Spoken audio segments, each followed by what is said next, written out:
भाई मान लो कि अगर कोई आके ये कहता हो कि बिना जेई दिए हुए एनआईटी और आईआईटी जैसे बड़े इंस्टीट्यूट में पढ़ा जा सकता है, क्या होगा? कैसा फील करोगे? हो सकता है कि तुम सरप्राइज हो गए, ये आदमी पागल है जो ये बोल रहा है कि बिना जेई एडवांस दे के कोई आईआईटी में जा सकता है, बिना जेई मेंस बढ़िया क्लियर किए हुए कोई एनआईटी में जा सकता है। ये भी कोई संभव वाली बात है? लेकिन ये बात बिल्कुल सही है कि आप बिना जेई एडवांस दिए हुए आईआईटी में जा सकते हैं और आप बिना जेई मेंस क्लियर किए हुए आप एनआईटी जैसे बड़े इंस्टीट्यूट्स में जा सकते हैं। मे भी तुम सोच रहे होगे कि शायद मैं कहीं बताने वाला हूँ कि ऑनलाइन क्लासेस, लेकिन नहीं। आज इस वीडियो में जो बातें होंगी एक ऐसे कोर्स के बारे में बात होगी जो आईआईटी और एनआईटी ने लॉन्च किया है, जिसमें आप बिना जेई दिए हुए आप जाके कॉलेज में यानी ऑफलाइन क्लासेज कर सकते हैं। तो गाइज, अगर आपको लगता है कि यह वीडियो इन्फॉर्मेटिव होने वाली है तो वीडियो को एंड तक ज़रूर देखें, क्योंकि ये जो इन्फॉर्मेशन मैं लाया हूँ ये एकदम न्यू इन्फॉर्मेशन है, अप टू डेट इन्फॉर्मेशन है। ये इस इन्फॉर्मेशन को बहुत कम लोग जानते हैं, कुछ ही लोग इसके बारे में जानते हैं, तो आपके लिए ये बेहतर साबित हो सकता है।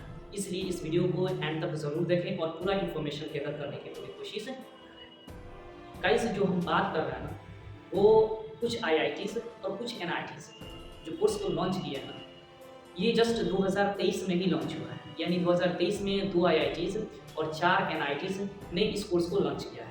लेकिन वहीं अगर 2024 की बात करी जाए तो 2024 में 4 आईआईटीज़ हो गए हैं और 5 एनआईटीज़ हो गए हैं इस कोर्स को कराने में।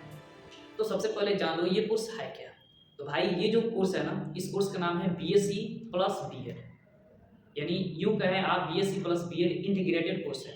वैसे आप जानते हैं कि अगर आप बीएससी करते हैं तो आपको 3 साल देनी पड़ती है और अगर आप बीएड करते हैं तो आपको 2 साल देनी पड़ती है।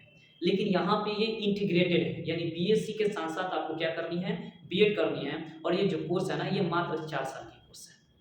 अब ये सोच रहे होगे भाई ये कौन सा कोर्स है, तो देखो ये किसके लिए कोर्स है सबसे पहले जानें। अगर कोई स्टूडेंट्स अपने ड्रीम में ये लगा रखा हो कि भाई मेरे को जीवन में एक टीचर बनना है, एक बेहतर टीचर बनना है, तो भाई ये कोर्स उसके लिए है। क्योंकि आप जानते हैं कि पूरे भारत में बहुत सारे टीचर्स हैं, बहुत सारे टीचर्स हैं, अलग अलग यूनिवर्सिटी से, अलग अलग इंस्टीट्यूशन से पढ़ाई करके आए हैं और पढ़ा रहे हैं, और बहुत बेहतर टीचर भी हैं। लेकिन कुछ ऐसे टीचर भी हैं जिनको शायद बहुत कुछ नहीं आता। कुछ ऐसे टीचर्स भी हैं जो एक अच्छे मुकाम पे पहुंचने की कोशिश कर रहे हैं, लेकिन उनके पास उतनी एबिलिटी, उतनी क्वालिटी नहीं होने के चलते वे वहाँ तक नहीं पहुँच पा रहे हैं। तो गाइस, सोचो कि अगर कोई स्टूडेंट्स आईआईटी से जाके बीएड का डिग्री ले, कोई स्टूडेंट्स एनआईटी से जाके बीएड का डिग्री ले, क्या उसका वैल्यू नहीं होगा? काफ़ी वैल्यू होगा। और ये आईआईटी और एनआईटी ऐसा स्टार्ट क्यों किया है? क्योंकि हो सकता है, देखो मैं कोई कंफर्म नहीं बता सकता हूँ, लेकिन ऐसा हो सकता है कि आईआईटी और एनआईटी ने ऑब्जर्व किया है कि जो दूसरे यूनिवर्सिटी हैं जो बीएससी बीएड कराते हैं या बीए बीएड कराते हैं या बीकॉम प्लस बीएड कराते हैं, वो उतना बेहतर क्वालिटी नहीं दे पा रहे हैं जिसको करके जो लोग टीचर बन रहे हैं उनके पास वो क्वालिटी हो। मान लो कि अगर तुमको बीएससी प्लस बीएड करके एक बेहतर टीचर बनना हो और तुम एक ऐसे इंस्टीट्यूट्स में पढ़ाई करो, तुम एक ऐसी यूनिवर्सिटी में पढ़ाई करो जहाँ पे बढ़िया पढ़ाई ही नहीं जाते, तो सोचो कि तुम कैसा टीचर बनोगे। शायद ये भी हो सकता है कि आईआईटीज़ और एनआईटीज़ ने ये सोचा हो कि इंडिया से बाहर जो लड़के जा रहे हैं पढ़ाने के लिए, स्पेशली जो प्रोफेसर बन के जा रहे हैं, जो ट्रेनिंग लेके जा रहे हैं, वहाँ पे वो उतनी बेहतर क्वालिटी नहीं दे पा रहे हैं। मान के चलो कोई बाहर किसी कंट्री में जाओ, वहाँ पे वो क्वालिटी नहीं दे पा रहा हो, तो एक तो भाई इंडिया की बदनामी हो गई, और दूसरी कि भाई ये किस टाइप का यूनिवर्सिटी से पढ़ाई करके आया है कि ये उतना बेहतर क्वालिटी नहीं दे पा रहा है। तो शायद ये सोच के आईआईटीज़ और एनआईटीज़ ने इस कोर्स को लॉन्च किया है कि अब हम एक क्वालिटी वाले टीचर को प्रोड्यूस करेंगे। और यकीन मानो कि अगर तुम आईआईटी से और एनआईटी से अगर तुम बीएड करके यानी बीएससी प्लस बीएड करके अगर तुम ट्रेनिंग लेके बाहर निकलते हो, बहुत सारी बड़े बड़े इंस्टीट्यूट्स, बहुत सारे बड़े बड़े कॉलेजेस आपको हायर जरूर करेंगे। क्योंकि आप जानते हैं कि जो बच्चे आईआईटी में जाके पढ़ाई करते हैं, यकीन मानो जो बच्चे एनआईटीज़ में जाके पढ़ाई करते हैं, यकीन मानो मोस्ट ऑफ द स्टूडेंट्स बढ़िया कंपनीज में जाके क्या होते हैं, प्लेस्ड होते हैं, और मोस्ट ऑफ द स्टूडेंट्स कहीं ना कहीं जाके सेटल होते हैं। तो सोचिए कि अगर आप यह कोर्स बीएससी प्लस बीएड कर लेते हैं आईआईटी और एनआईटी जैसे इंस्टीट्यूट्स में, तो क्या आपका लाइफ सेट नहीं होगा? बिल्कुल दोस्त, सेट होगा। तो अगर आपने जीवन के किसी कोने में एक ड्रीम बना कर रखी है कि भाई मेरे से अगर इंजीनियरिंग नहीं हो पाएगी, मेरे से अगर ये नहीं हो पाएगी, तो मैं एक टीचर जीवन में ज़रूर बनूँगा।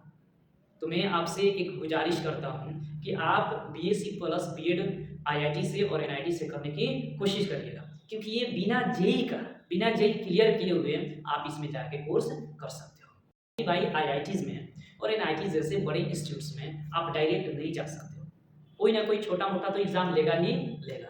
ठीक है, यहाँ पे बात हो गई एग्जाम की। तो अगर एग्जाम देखा जाए ना तो एक एग्जाम लेता है एनसीईटी, ये एक एग्जाम कंडक्ट कराता है, एनटीए ही कंडक्ट कराता है इस एग्जाम को, नेशनल कॉमन एंट्रेंस टेस्ट। ये बहुत ही सिंपल और सटीक एग्जाम है।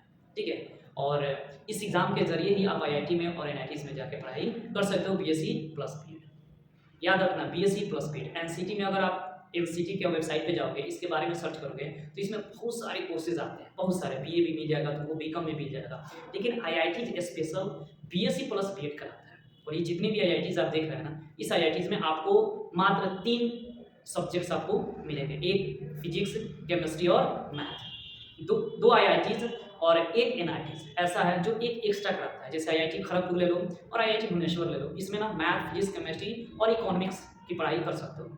और एनआईटी वारंगल की बात करा जाए तो इसमें आपको मैथ, फिजिक्स, केमिस्ट्री और एक कंप्यूटर साइंस ब्रांच ले सकते हो। अगर मान लो कहीं तुम शौकीन हो कि भाई मेरे को कंप्यूटर साइंस करनी है, तो अगर तुम एनआईटी वारंगल में चले जाते हो तो तुमको कंप्यूटर साइंस में बीएससी प्लस बीएड मिल सकता है। इसमें भी तुम आईटी क्षेत्र में तुम जा सकते हो और आसानी से तुम जॉब वगैरह ले सकते हो।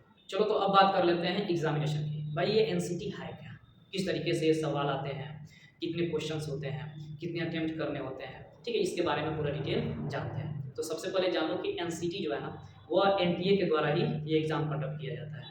और ऐसा भी नहीं है, एनसीटी बहुत पहले से ही होता था, स्पेशली बीएड के लिए ना एनसीटी एग्जामिनेशन करना होता था। जो बड़े बड़े गवर्नमेंट इंस्टीट्यूट्स हैं या गवर्नमेंट यूनिवर्सिटीज़ हैं जो बीएड कराती हैं, उनमें एडमिशन लेने के लिए आपको एनसीटी के थ्रू जाना पड़ता था। लेकिन अब चूंकि आईआईटी इसमें शामिल हो गया है, चूंकि एनआईटी शामिल हो गया है, तो एनसीटी के थ्रू ही इसमें आप जा सकते हैं। ये एग्ज़ाम बहुत ही आसान होता है। यह एग्ज़ाम ना 4 सेक्शन में बांटा गया है। जो पहला सेक्शन में क्या है ना कि आपको कोई भी 2 लैंग्वेज चुननी है।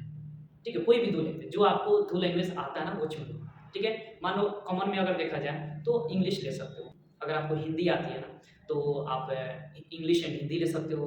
अगर आपको बंगाली आती है तो इंग्लिश एंड बंगाली ले सकते हो। अगर आपको तमिल आती है तो फिर आप इंग्लिश एंड तमिल ले सकते हो। मतलब जो आपको लैंग्वेज सूट करता है, जो आपको लगता है कि 2 लैंग्वेज में मैं अच्छा पकड़ बना सकता हूँ, तो सेक्शन 1 में आपको 2 लैंग्वेज से क्वेश्चन पूछे जाते हैं। क्वेश्चन पूछे भी जाते हैं कितने, तो दोनों लैंग्वेज से आपको 23 क्वेश्चन पूछे जाएंगे, जिसमें से आपको अटेम्प्ट करनी है 20 क्वेश्चन।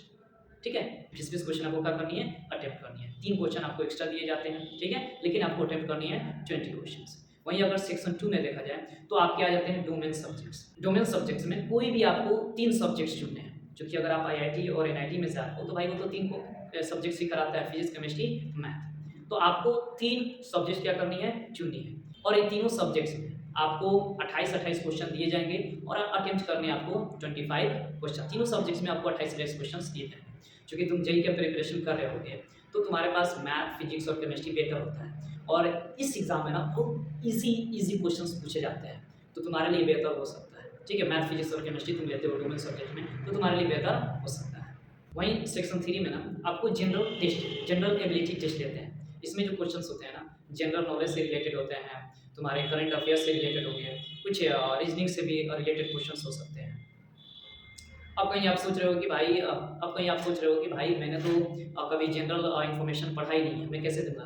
अगर तुम थोड़ा सा भी, ज़्यादा नहीं, थोड़ा सा भी अगर जीके के जानकारी रख लेते हो, थोड़ा सा, ज़्यादा नहीं, थोड़ा सा रीजनिंग, मतलब 2 से 4 महीना तक अगर तुम मेहनत कर देते हो ना, समझो कि तुम क्लियर कर दोगे, सेक्शन 3 तुम्हारा क्लियर हो जाएगा। वहीं अगर सेक्शन 4 की बात करें ना, तो टीचिंग एबिलिटी से रिलेटेड कुछ क्वेश्चन पूछे जाते हैं। टीचिंग एबिलिटी से, अब टीचिंग एबिलिटी क्या है ना, इसमें तुमको किस तरीके से बच्चों को पढ़ाया जाना चाहिए, किस तरीके से बच्चों को हैंडल करना चाहिए। तो चूँकि तुम इंस्टीट्यूट्स में पढ़ रहे हो, तुम्हारे टीचर खुद ब खुद तुम्हें हैंडल कर रहे होंगे, तुम्हारे टीचर खुद ब खुद तुमको समझा रहे होंगे, बस उसी से रिलेटेड थोड़ा सा अप एंड डाउन क्वेश्चन पूछे जाते हैं। ठीक है, कुल मिला के अगर बात किया जाए तो 181 क्वेश्चन ये 4 सेक्शन से पूछे जाएंगे, जबकि आपको अटेम्प्ट करने हैं 160 क्वेश्चन, और प्रत्येक एक क्वेश्चन सही होने पे आपको 4 नंबर दिए जाते हैं। और सिमिलरली एक क्वेश्चन अगर गलत हो जाता है तो फिर आपके एक नंबर क्या लिए जाएंगे, काट लिए जाएंगे।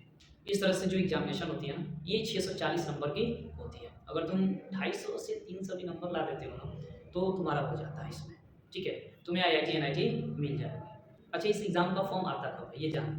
तो 2024 में 13 अप्रैल को रजिस्ट्रेशन स्टार्ट हुआ था, और 30 अप्रैल तक रजिस्ट्रेशन चला था। वहीं करेक्शन तुम्हारा 2 से 4 मई तक चला था, ठीक है। और जो सिटी अलॉटमेंट आती है ना, सिटी अलॉटमेंट आती है ना, वो लास्ट वीक में मई के लास्ट वीक में आ जाती है। और वही एडमिट कार्ड जो होता है ना, वो एग्जामिनेशन के 3-4 दिन पहले आ जाती है। जो जेई का जो तरीका है वही इसका भी तरीका है, ठीक है। अच्छा, इस एग्ज़ाम का अगर सिलेबस देखा जाए ना, तो फिजिक्स केमिस्ट्री मैथ की अगर बात करी जाए तो तुम्हारे 12th बेस पे होती है। यानी तुम 12 कर रहे हो तो भी एग्ज़ाम दे सकते हो, अगर तुमने 12 कर लिया है तो भी एग्ज़ाम दे सकते हो, ठीक है। क्वालिटी इसकी ये है, इस एग्ज़ाम की क्वालिटी ये है कि इसकी कोई एज लिमिटेड नहीं है, कोई क्राइटेरिया ही नहीं है। आप जितने उम्र के हो, कोई मतलब इस एग्ज़ाम की नहीं है, बस आप दे दो और आराम से आप IIT और NIT में जाके पढ़ो। तो अगर तुम अपीयरिंग भी हो ना तब भी तुम दे सकते हो, अगर तुम ड्रॉप आउट भी हो ना तब भी दे सकते हो, ठीक है। अगर तुम 5-7 साल पढ़ाई छोड़ भी दिए हो, फिर भी अगर तुम चाहते हो कि नहीं चलो अब BSc प्लस BEd कर लिया जाए, बेशक तुम आप इस एग्जामिनेशन की थोड़ी सी तैयारी कर लो और आराम से निकल जाओ। तो जो तुम्हारा सिलेबस होगा ना डोमेन सब्जेक्ट का, फिजिक्स केमिस्ट्री मैथ का जो तुम्हारा सिलेबस होगा वो तुम्हारे 12 बेस पे होगा। वहीं अगर लैंग्वेज की बात करी जाए तो लैंग्वेज में नॉर्मल पैसेज पूछे जाएंगे, यानी कम्प्रीहेंशन पूछे जाएंगे, कुछ वर्ड से रिलेटेड क्वेश्चंस होंगे, ठीक है, कुछ क्लोज टेस्ट से रिलेटेड कुछ क्वेश्चंस होंगे। तो वही जो लैंग्वेज की जो रिलेटेड जो कुछ क्वेश्चन होंगे। चलो फी के बारे में बात करते हैं। तो मान लो कि अगर तुमने IIT में जाते हो BSc प्लस BEd करने के लिए, तो तुम अगर स्पेशली अगर तुम जनरल और OBC कैटेगरी से हो तो तुम्हें लगभग पर सेमेस्टर 15,000 के करीब खर्चा करने पड़ सकते हैं ट्यूशन फी। वहीं अगर SC ST से हो तो फिर वो भी माफ़ हो जाएगा, लगभग 5 से 6,000 रुपया पर सेमेस्टर तुम्हारा खर्चा आएगा। और भी कुछ मिसलेनियस चार्जेज होते हैं जो 1-8 हज़ार बढ़ जाता है, वो बहुत बड़ा चीज़ नहीं है। वहीं लेकिन NIT की बात करें तो NIT में थोड़ा सा फी ज़्यादा है। वहीं अगर तुम जनरल और OBC कैटेगरी से आते हो तो तुमको पर सेमेस्टर 75,000 के करीब देना पड़ सकता है। हो सकता है कि सेकंड सेमेस्टर से थोड़ा कम हो जाए, लेकिन फ़ी स्पेशली 50,000 के करीब है, ठीक है। और भी मिसलेनियस जो चार्जेज होते हैं ना, वो कुल मिला जुला के लगभग 70-75,000 पर सेमेस्टर के करीब लग जाता है। फिर भी अगर देखा जाए तो बहुत कम है कि IITs और NITs में तुम पढ़ाई कर रहे हो और तुम एक बेहतर फ्यूचर में आने वाले बेहतर टीचर बनोगे, तो ये तुम्हारे लिए पैसे बहुत बड़ी बात नहीं है। IIT तो मतलब NIT से बहुत कम ही फी ले रहा है, लेकिन अगर तुम्हें IIT मिल जाता है तो बल्ले-बल्ले है। लेकिन NITs में अगर मिल जाए तो मतलब ये नहीं है कि तुम NITs नहीं मिला तो छोड़, IITs नहीं मिला तो छोड़ देंगे, कोई ज़्यादा पैसा भी नहीं ले रहा है, ठीक है। SC ST के लिए तो कोई बात ही नहीं है भाई, पूरा का पूरा फ्री है, बस थोड़ा सा लगेगा। मान के चलो NITs में जाओगे तो तुम्हारा ज़्यादा से ज़्यादा 20 से 25,000 के करीब खर्चे आएंगे, IITs में तो बल्ले-बल्ले ही है, ठीक है। तो यार अगर तुमको लगता है कि BSc प्लस BEd करके एक बेहतर टीचर बना जा सकता है तो तुम ये एग्ज़ाम जरूर दो, ठीक है। क्योंकि ये बिना जेई का, जेई इतना हार्ड एग्ज़ाम जो होता है ना, वो इससे तो ये एकदम मतलब 10% 20% एकदम समझो कि एकदम हॉलवे की तरह है, तुम्हारा आसानी से तुम निकाल सकते हो इस एग्ज़ाम को। तो तुम इस एग्ज़ाम को जरूर दो। और अगर तुम्हारा लक्ष्य है, तुम्हारा एम है कि तुम एक बेहतर टीचर बनो, तो BSc प्लस BEd करके जरूर तुम एक बेहतर टीचर चुनो। अरे यार एक तो बात बताना भूल ही गया कि जितने लोग रजिस्ट्रेशन करते हैं उसके आधे लोग एग्ज़ाम देते हैं, सोचो। और उसके आधे में से आधे लोग जो है ना वो IITs और NITs में जाते हैं पढ़ने, यानी बहुत सारे सीट्स जो होते हैं ना IITs के NITs के वो एकदम खाली रह जाते हैं। तो यार अगर जीवन में एक लक्ष्य है कि भाई टीचर बनना है तो यार इस एग्ज़ाम को जरूर देना। मैं तुमसे गुजारिश करता हूँ, मैं रिक्वेस्ट कर रहा हूँ कि इस एग्ज़ाम को जरूर देना, ट्राई जरूर करना, क्या पता तुम्हारा हो जाए और एक बेहतर इंस्टीट्यूट में जाकर तुम पढ़ाई करो। चलो एक अगले वीडियो में मिलते हैं एक बेहतरीन इन्फॉर्मेशन के साथ, ऐसे ही एक अप टू डेट और न्यू इन्फॉर्मेशन के साथ।